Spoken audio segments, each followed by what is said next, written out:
मेरा नाम ज्योत्सना भारतवानी होता है। मैं मुंबई से हूँ। मैं चंद्रमाला की कहानी सुना रही हूँ। आज से लगभग 2600 वर्ष पहले चंपापुरी नगरी में दहीवान राजा राज करते थे। उनकी रानी का नाम धारणी था और पुत्री का नाम वसुमती था। एक बार शत्रु राजा ने चंपापुर पर आक्रमण कर लिया। आक्रमण का मुकाबला नहीं कर पाने की स्थिति पे दहीवान राजा जंगल में चले गए। शत्रु सेना के एक सारथी ने रानी और वसुमती को अपहरण कर लिया। जंगल के में पहुंचने पर रानी के सामने अपनी इच्छा को पकड़ गई, लेकिन रानी ने अपनी सील की रक्षा के लिए जीभ कचर ली और अपने प्राणों दे दिए। यह देखकर वसुमती का हृदय रो पड़ा और उसने दृढ़ शब्दों से सारथी को कहा, खबरदार, जो मुझे छुआ, अगर मेरे हाथ लगाया तो मैं माता के समान प्राण त्याग दूंगी। सारथी ने विश्वास दिलाया कि वसुमती के साथ बेटी के समान व्यवहार करूँगा। यह वसुमती को अपने घर ले गया, पर उसकी पत्नी ने उससे झगड़ा किया। सारथी ने उसे बेचने का निश्चय कर लिया। सारथी ने राजकुमारी को कोशिमा नगरी के बाजार में चौराहे पर खड़ा कर दिया। कोशिमा नगरी के सेठ धनवाहा ने मुंह मांगा दाम देकर वसुमती को खरीद लिया। उसकी कोई संतान नहीं थी। अंत सेठ वसुमती को अपनी पुत्री के समान स्नेह से रखने लगा। यह स्नेह से उसे चंदना कहकर पुकारने लगा। सेठ जी की स्त्री मूला के मन में संदेह हुआ कि कई सेठ जी इस चंदना से शादी कर न ले। एक दिन सेठ बाहर गए थे, पैर धूल में भरे हुए थे। नौकर कोई मौजूद नहीं था। विनय चंद्रबाला स्वयं पानी लेकर दौड़ी से और सेठ के पैर धोने लगी। उस समय उसकी छूटी गई। चंद्रबाला ने लंबे और काले बाल कीचड़ में न हो जाए, उस विचार से सेठ ने अपनी चड़ी से बाल ऊपर कर लिए। चंद्रबाला जब खड़ी हुई तो उसने से उसकी चोटी बांध दी। चंद्रमा की चोटी बांधते सेठ को मूला ने देख लिया।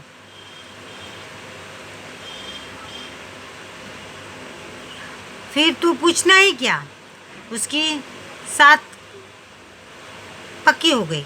अगर सेठ ने उसी समय पूछ लिया होता तो सेठानी को वहम नहीं होता, किंतु जैसी दृष्टि वैसी सृष्टि, वही मनुष्य विचार नहीं कर सकता है। मुला ईसा की राग में चलने लगी। एक बार सेठ जी कहीं बाहर गए थे। सेठानी को ऐसे अवसर की तांग में थी। उसने चंद्रमाला का सिर मुंडन कर दिया, हाथों और पैरों में पीढ़ियाँ डाल दी और काल कोठरी में उसे भंग कर दिया और अपने पिए चले गए। 3 दिन पश्चात जब सेठ घर लौटे, उन्होंने चंद्रमाला को आवाज़ दी। 3 दिन की भूखी प्यासी चंद्रना ने शांति से कहा, पिताजी, मैं यहाँ हूँ। सेठ जी उसकी यह दशा देखकर बड़े दुखी हुए। वे भोजन के लिए घर में खाद्य पदार्थ ढूंढने लगे, किंतु सिवाय उड़द के बाकुल के कुछ भी नहीं मिला। सेठ जी ने सुपड़े में उड़द के बाकुले चंद्रमाला को दिए और सेम बेड़ी काटवाने के लिए लोहार को बुलाने दौड़े। इधर चंद्रमाला भावना बहाने लगी कि यदि कोई अतिथि संत आ जाए और उनके आहार दान दे दूँ तो वो भाग्य होगा। थोड़ी देर में भगवान महावीर का अभिग्रह धारण करके भिक्षा विचरण रहे थे, वहाँ पधारे। उनके द्वारा 13 अभिग्रह इस प्रकार थे। द्रव्य से उड़द के बाकुले हो, सुपड़े के कोने में हो, चित्र से दान देने वाली हो, एक पैर बाहर एक पैर भीतर हो, काल से 3 पैर भिक्षा का समय हो चुका हो, भाव से बाकुले देने वाली हो, अविवाहित हो परंतु फिर भी बाजार में बिकी हुई हो, सदाचारी हो और हाथों और पैरों में भेड़िया हो, मुंडा हुआ सिर हो, सिर पर एक कांच पहने हो, 3 दिन की भूखी हो, आँखों में आंसू की धारा हो, हाथ में भिक्षा लूँगा, अन्यथा 6 महीने तक विहार रखूँगा। 5 मास और 25 दिन आहार किए बिना बीत चुके थे। स्वयंवंश भगवान उधर आ निकले। भगवान के दर्शन देखते चंद्रमाला के हर्ष की सीमा न रही। अभिग्रह की अन्य सब बातें मिल गई, पर एक बात, नेत्र में आंसू की धारा न देखकर बिना भिक्षा लौट गए। इस पर चंद्रमाला बड़ी दुखी हुई। ओह, मैं कितनी अभागी हूँ कि में आए भगवान बिना भोजन लिए ही लौट गए। उसके नेत्रों में आंसू की धारा वह निकलने लगी। अभिग्रह पूर्ण होने पर प्रभु महावीर पुण्य लौटे। हर्षित होकर चंद्रमाला ने भावपूर्वक प्रभु को उड़द के बाकुले भोरा दिए। इस महान सात्विक दान के फलस्वरूप उसी समय देवताओं ने सोना व दिव्य पुष्पों आदि की वर्षा की एवं उसकी बेड़िया स्वयं कट गई और पुण्य राजकुमारी सुंदर रूप में परिवर्तित हो गई। ओ दान में समत आकाश गूंजने लगा। यह समाचार सुनकर सेठानी मूला धन को बटोरने के लिए आ गई, पर देववाणी हुई, यह धन चंद्रमाला की दीक्षा के समय काम आएगा। सेठानी ने चंद्रमाला के चरणों में गिरकर उसकी पूर्णता की माफी मांगी। कौसुम्बा के राजा रानी भी वहां आए। कौसुम्बा की रानी चंदना की मौसी लगती थी। अंत वह चंदनाबाला को अपने साथ राजमहल ले गई।